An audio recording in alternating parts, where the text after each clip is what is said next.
ଜଣେ ବ୍ୟକ୍ତିଙ୍କର ଏକାଧିକ ବ୍ୟାଙ୍କ ଆକାଉଣ୍ଟ ଥିଲେ ଭଲ ନା ମନ୍ଦ, ମାନେ ଗୋଟେ ଲୋକର ଯଦି ଗୋଟେରୁ ଅଧିକ ଯେମିତିକି 2ଟି ଆକାଉଣ୍ଟ ଅଛି, 3ଟି ଆକାଉଣ୍ଟ ଅଛି, 4ଟି ଆକାଉଣ୍ଟ ଅଛି, ଏମିତି 1ରୁ ଅଧିକ ଆକାଉଣ୍ଟ ଅଛି, ତେବେ ଭଲ କ'ଣ ଏବଂ ମନ୍ଦ କ'ଣ, କ'ଣ ଲାଭ ହୁଏ, କ'ଣ କ୍ଷତି ହୁଏ ଏବଂ ଗଭର୍ଣ୍ଣମେଣ୍ଟର ଯେଉଁ ରୁଲ୍ସ ଅଛି, ଗଭର୍ଣ୍ଣମେଣ୍ଟର ଯେଉଁ ଆଇନ ଅଛି, ଆଇନ କ'ଣ କହୁଛି ଗୋଟେ ବ୍ୟକ୍ତିର କେତେ ଗୋଟି ବ୍ୟାଙ୍କ ଆକାଉଣ୍ଟ ରହିବା ଆକ୍ଚୁଆଲି ମାନେ କଥା, ଯାହାଦ୍ୱାରା କି ଆଇନ ଦ୍ୱାରା କୌଣସି ପ୍ରୋବ୍ଲେମ୍ ହେବ ନାହିଁ। ତେବେ ଆସନ୍ତୁ ଦେଖିବା ଏହି ସମସ୍ତ ଡିଟେଲ୍ସ। ଯେମିତିକି ଆମେ ପୂର୍ବରୁ ସମସ୍ତେ ଜାଣିଛନ୍ତି, ବର୍ତ୍ତମାନ ମଧ୍ୟ ବହୁତ ଗ୍ରାମରେ ମାଆ ମାନେ କ'ଣ କରନ୍ତି, ଗୋଟିଏ ହିଁ ଆକାଉଣ୍ଟ ରଖନ୍ତି। ମ୍ୟାକ୍ସିମମ୍ ସେମାନେ କ'ଣ କରନ୍ତି ନା SBIରେ ହିଁ ଗୋଟେ ଖାତାଟି ଖୋଲିଥାନ୍ତି, ଷ୍ଟେଟ୍ ବ୍ୟାଙ୍କରେ ଗୋଟେ ଖାତାଟି ଖୋଲିଥାନ୍ତି। ତେବେ ଆଜିକା ଡେଟ୍ରେ ମ୍ୟାକ୍ସିମମ୍ ଗୋଟେ ଛୋଟ ପିଲାଟିକୁ ବି ପଚାରିବେ, ଯେମିତି 20 ବର୍ଷର କିମ୍ବା 18 ବର୍ଷର ପିଲାଟିକୁ ବି ପଚାରିବେ, ତାଙ୍କ ପାଖରେ ନିହାତି ଭାବେ 2ଟି କି 2ଟି କ୍ରେଡ଼ିଟ୍ କାର୍ଡ଼ ଡେବିଟ୍ କାର୍ଡ଼ ଥିବ, କ୍ରେଡ଼ିଟ୍ କାର୍ଡ଼ ମଧ୍ୟ ଥିବ। ତେବେ 2ଟି କି 3ଟି କ୍ରେଡ଼ିଟ୍ କାର୍ଡ଼ ଅଛି ମାନେ କ'ଣ, ସେମାନଙ୍କ ପାଖରେ ଏକାଧିକ ବ୍ୟାଙ୍କ ଆକାଉଣ୍ଟ ଅଛି, ମାନେ ଗୋଟେରୁ ଅଧିକ। ତେବେ ଆମ ପାଖରେ ଯଦି ଗୋଟେରୁ ଅଧିକ ବ୍ୟାଙ୍କ ଆକାଉଣ୍ଟ ଅଛି, କ'ଣ ଲାଭ ହେବ ଦେଖନ୍ତୁ, କ'ଣ ଲାଭ ହେବ ଏବଂ କ'ଣ କ୍ଷତି ହେବ ଆସନ୍ତୁ ଆଜିକାର ଭିଡ଼ିଓରେ ଦେଖିବା। ଏବଂ ଗଭର୍ଣ୍ଣମେଣ୍ଟ କ'ଣ କହୁଛନ୍ତି, ମାନେ ଆଇନ କ'ଣ କହୁଛି, ଆମ ପାଖରେ କେତୋଟି ଆକାଉଣ୍ଟ ରହିବା ଆବଶ୍ୟକ। ତେବେ ଆସନ୍ତୁ ପ୍ରଥମେ ଦେଖିବା ଆଡଭାଣ୍ଟେଜ। ଆମ ପାଖରେ ଯଦି 1ରୁ ଅଧିକ ଯଦି ବ୍ୟାଙ୍କ ଖାତା ଅଛି, ଆମକୁ କ'ଣ ଲାଭ ମିଳିବ ଦେଖନ୍ତୁ। ଉତ୍ତମ ଆର୍ଥିକ ସଂଗଠନ, ମାନେ ଦେଖନ୍ତୁ ସେପାରେଟ୍ ଗୋଲ୍, ଯେମିତିକି ଏକାଧିକ ସଞ୍ଚୟ ଖାତା ରଖିବା ଦ୍ୱାରା ଆପଣ ଆପଣଙ୍କର ଟଙ୍କାକୁ ସଠିକ୍ ଭାବରେ ଉପଯୋଗ କରିପାରିବେ।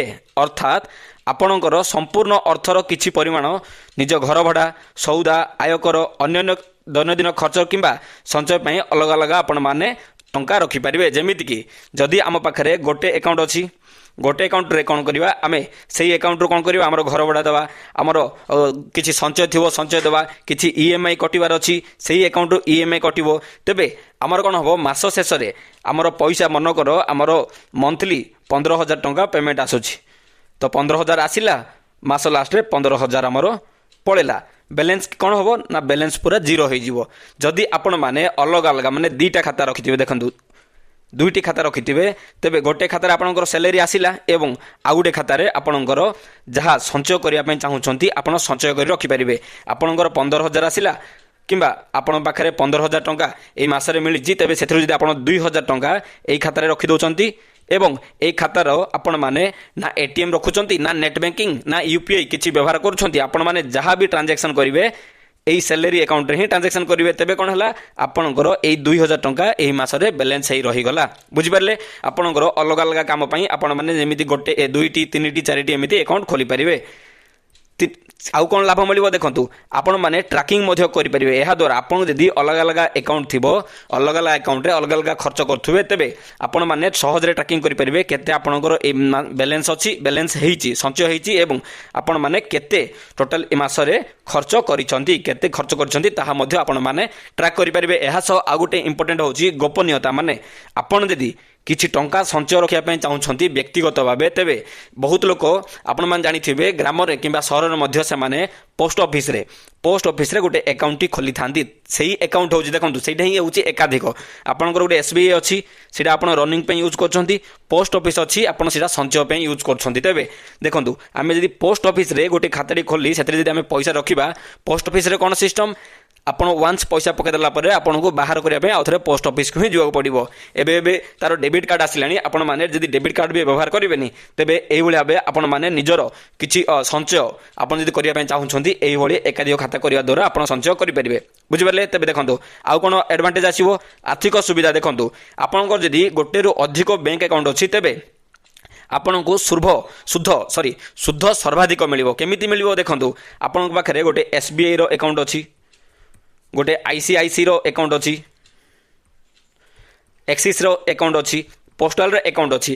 आपड़ जितेबाला गोटे पैसाटी फिक्स डिपोजिट हो कि RD करने जाऊँगी, आपड़ कौन करेंगे, SBI चेक करेंगे केते अच्छी रेट ऑफ इंटरेस्ट, ICICI रे केते अच्छी, एक्सिस रे केते अच्छी, पोस्टाल केते अच्छी। तेरे आपण पाखे बर्तमान कौन है ना ऑप्शन आसला, 4टी बैंक अच्छी, 4टी बैंक रु जो बैंक रे अधिक सुध आसुव आपण मैंने सेठी पैसाटी जमा करेंगे। ये आपण मैंने सुध आकार लाभ पाइपर। आपण मैंने देखु आउ गोटे मेन है ATM फीस, प्रति वर्ष ATM रो फीज प्रति आमर ट्रांजेक्शन रे आमर गोटे किसी ट्रांजेक्शन लिमिट रही था ATM रे।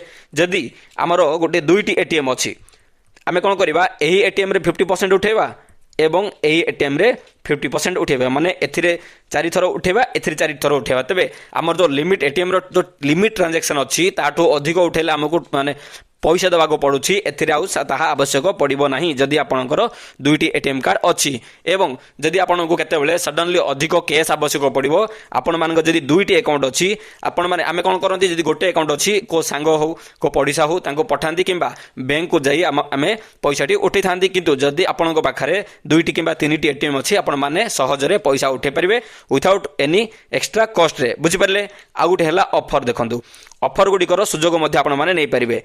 ବିଭିନ୍ନ ଟାଇମ୍ରେ ବିଭିନ୍ନ ବ୍ୟାଙ୍କରେ କିଛି କିଛି ଅଫର୍ ଆସିଥାଏ, ଯେମିତି ଲୋନ୍ ପର୍ସନାଲ ଲୋନ୍ ଉପରେ ଆସିଥାଏ, ହୋମ୍ ଲୋନ୍ ଉପରେ ଆସିଥାଏ, ଏମିତି ଅନେକ ଗୁଡ଼ା ଅଫର୍ ଗୁଡ଼ା ଆସିଥାଏ। ଆପଣଙ୍କ ଯଦି 2-3ଟି ବ୍ୟାଙ୍କ ଅଛି ତେବେ ଆପଣମାନେ ଆପଣଙ୍କୁ ଏକ୍ଜାମ୍ପଲ୍ ପର୍ସନାଲ ଲୋନ୍ ଅଛି ତେବେ ଆପଣ 2-3ଟି ବ୍ୟାଙ୍କରେ ଆପଣମାନେ ପଚାରି ପାରିବେ କେତେ ଅଛି rate of interest personal loan କିମ୍ବା ହୋମ୍ ଲୋନ୍ କିମ୍ବା ଗୋଲ୍ଡ ଲୋନ୍ ଯାହା ବି ଅଛି କିମ୍ବା ଆଉ ଯେକୌଣସି ଅନ୍ୟ ସୁବିଧା ଆପଣମାନେ କରିବା ପାଇଁ ଚାହୁଁଛନ୍ତି ସେ ଅଫର୍ ସେ ଟାଇମ୍ରେ ଆପଣ ଯେଉଁ ପଇସାଟି ଆବଶ୍ୟକ ସେତେବେଳେ କେଉଁ ବ୍ୟାଙ୍କରେ ଭଲ ଅଫର୍ ଅଛି ଆପଣମାନେ ଚେକ୍ କରିପାରିବେ ଏବଂ এইଭଳି ଏକାଧିକ ବ୍ୟାଙ୍କ ଥିଲେ ଆପଣମାନେ ଅଫର୍ର ମଧ୍ୟ ଲାଭ ପାଇପାରିବେ। ବୁଝିପାରିଲେ କ'ଣ ସବୁ ଲାଭ ହେଉଛି? ଦେଖନ୍ତୁ ଆଉ ଗୋଟେ ବଡ଼ ଲାଭ ଦେଖନ୍ତୁ ବିପଦ ହ୍ରାସ ଏବଂ ବ୍ୟାକଅପ୍।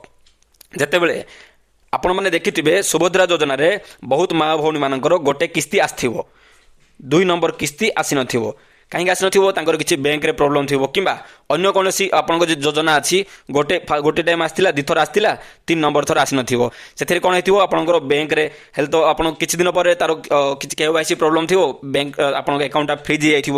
ଏହି ସମସ୍ତ ପ୍ରୋବ୍ଲେମ୍କୁ ଆପଣମାନେ ଦୂରେଇବା ପାଇଁ ଆପଣଙ୍କ ପାଖରେ ଗୋଟେ ବ୍ୟାକଅପ୍ରେ ଦେଖନ୍ତୁ ସୁରକ୍ଷା କବଚ ଭାବେ ଗୋଟେ ବ୍ୟାକଅପ୍ରେ ଆଉ ଗୋଟେ ଏକ୍ସଟ୍ରା ଗୋଟେ ଆକାଉଣ୍ଟଟି ରହିବା ଆବଶ୍ୟକ। ଯେତେବେଳେ ଆପଣ ଗୋଟେ ଯୋଜନା ମାଧ୍ୟମରେ ଯେକୌଣସି ଯୋଜନା ହେଉ କିମ୍ବା ସାଲାରୀ ହେଉ ଆପଣମାନେ ଗୋଟେ ଆକାଉଣ୍ଟରେ ଟ୍ରାଞ୍ଜାକ୍ସନ୍ କରୁଛନ୍ତି, ଯଦି ସେ ଆକାଉଣ୍ଟରେ କିଛି ପ୍ରୋବ୍ଲେମ୍ ହୋଇଗଲା ଆପଣମାନେ ସହଜରେ ଆଉ ଗୋଟେ ଆକାଉଣ୍ଟଟି ରିପ୍ଲେସ୍ କରିପାରିବେ। ଗୋଟେ ହିଁ ଆକାଉଣ୍ଟ ଉପରେ ଦେଖନ୍ତୁ ନିର୍ଭରଶୀଳତା ମାନେ ଗୋଟେ ଆକାଉଣ୍ଟ ଉପରେ ଆପଣମାନେ ନିର୍ଭର ହେବେ ନାହିଁ। ଯେମିତିକି ଆମେ ସମସ୍ତେ ଜାଣିଛନ୍ତି ବ୍ୟାଙ୍କରେ ଖାସ୍ କରି ଆପଣମାନେ SBI ଯିବେ ସେଠି ଆପଣମାନେ ବହୁତ ହଇରାଣ ହେବେ। ସେମାନେ ଆପଣଙ୍କୁ ଆକାଉଣ୍ଟ ଖୋଲିବା ପାଇଁ ବହୁତ ସମୟ ଯୋଗାଇ ଦେବେ ଆଉ ବହୁତ ତାର ପ୍ରୋସିଜର ଅଛି, ବହୁତ ପ୍ରୋସେସ୍ ଅଛି। ଠିକ୍ ସେଇଭଳି ଆପଣ ସେ ଗୋଟେ ବ୍ୟାଙ୍କରେ ଇରିଟେଡ୍ ହେଇ ଯଦି ଆପଣମାନେ ଆଉ ଗୋଟେ ଖାତାଟି ଥିବ ଆପଣଙ୍କୁ ଯଦି କିଛି ପଇସା ଉଠାଇବାର ଅଛି ଏମର୍ଜେନ୍ସି କିଛି କାମ କରିବାର ଅଛି ତେବେ ଆପଣଙ୍କ ପାଖରେ ଯେଉଁ ସେକେଣ୍ଡ ଅପସନ୍ ଅଛି ବ୍ୟାକଅପ୍ ଖାତା ଅଛି ସେଥିରେ ଆପଣମାନେ ଲାଭ ଉଠାଇ ପାରିବେ। ବୁଝିପାରିଲେ କ'ଣ କ'ଣ ଲାଭ ହେଉଛି? ଦେଖନ୍ତୁ ବର୍ତ୍ତମାନ ଆମେ ଦେଖିବା କ'ଣ ଅସୁବିଧା ହେବ ଯଦି ଆମ ପାଖରେ ଏକାଧିକ ବ୍ୟାଙ୍କ ଖାତା ଅଛି ତେବେ କ'ଣ ପ୍ରୋବ୍ଲେମ୍ ହେବ। ପରିଚାଳନାରେ ଜଟିଳତା, ଯେମିତିକି ଆମ ପାଖରେ 3ଟି ବ୍ୟାଙ୍କ ଆକାଉଣ୍ଟ ଅଛି, ଏଥିରେ କ'ଣ ହେବ ଆମେ ପୁରା କନଫ୍ୟୁଜ୍ ହେଇଯିବା କି ଆମେ ଏଇ ଖାତାରେ କେତେ ଟଙ୍କା ରଖିଛନ୍ତି, ଏଇ ଖାତାରେ କେତେ ରଖିଛନ୍ତି, ଏଇ ଖାତାରେ କେତେ ରଖିଛନ୍ତି। ଦେଖନ୍ତୁ ଅଧିକ ଆକାଉଣ୍ଟ ଥିଲେ କ'ଣ ହେବ ନା ସମସ୍ତଙ୍କର 3ଟି ATM କାର୍ଡ଼ ରହିବ, ATM କାର୍ଡ଼ ଅଲଗା ଅଲଗା ପିନ୍ ରହିବ। ସମସ୍ତଙ୍କର ଯଦି ଆପଣମାନେ ନେଟ୍ ବ୍ୟାଙ୍କିଂ କରିଛନ୍ତି ଅଲଗା ଅଲଗା ସେମାନଙ୍କର ରହିବ ପାସୱାର୍ଡ଼ ରହିବ। ସେଇଭଳି ଭାବେ ସମସ୍ତଙ୍କର ଅଲଗା ଅଲଗା ସବୁ ଡିଟେଲ୍ସ ରହିବ। এই সমস্ত ডিটেলসরে আপনার যেত লগইন করবে এই এটিএম কার্ডর পিন এথিরে ইউজ করদেবে, এই এটিএম কার্ডর পিন এথিরে ইউজ করবে, এইভাবে আর পাসওয়ার্ড তাকু তার পাসওয়ার্ড আকু মধ্য ইউজ করবে। এইভাবে আপনার মানে কনফ্ୟୁজ হবার চান্সেস মধ্য এথিরে অছি। বুঝিপারে? আর গোটে রহিলা ফিজ। দেখন্তু ଏହା ବି ଗୋଟେ ବଡ଼ ଡିସ୍ଆଡ଼ଭାଣ୍ଟେଜ୍ କ୍ଷତି କରିଥାଏ ଏକାଧିକ ବ୍ୟାଙ୍କ ଆକାଉଣ୍ଟ ଥିଲେ। ଯଦି ଆମ ପାଖରେ 3 ଗୋଟି ବ୍ୟାଙ୍କ ଆକାଉଣ୍ଟ ଅଛି ତ ଆମ ପାଖରେ କ'ଣ ଅଛି ନା ମାସିକ 15,000 ଟଙ୍କା ଆମର ସାଲାରୀ ଆସୁଛି। 15,000 ଟଙ୍କାରେ ଆମେ କ'ଣ କରିବା ସବୁ ଆମ ଘର ଖର୍ଚ୍ଚ କଲା ପରେ ଆମେ ଗୋଟେ ଆକାଉଣ୍ଟରେ 2,000 ଟଙ୍କା ଜମା କରୁଛନ୍ତି। ଆଉ 2ଟା ଆକାଉଣ୍ଟରେ କ'ଣ ହେଇଗଲା ଆମର ନା 0 ହେଇଗଲା।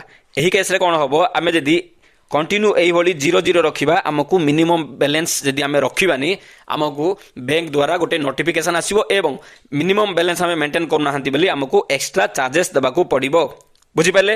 ଆପଣମାନେ ଯଦି ମିନିମମ୍ ବାଲାନ୍ସ କରି ରଖିବେନି ତେବେ ଆପଣଙ୍କୁ ଏକ୍ସଟ୍ରା ଚାର୍ଜେସ୍ ଦେବାକୁ ପଡ଼ିବ। ମନେ ରଖନ୍ତୁ।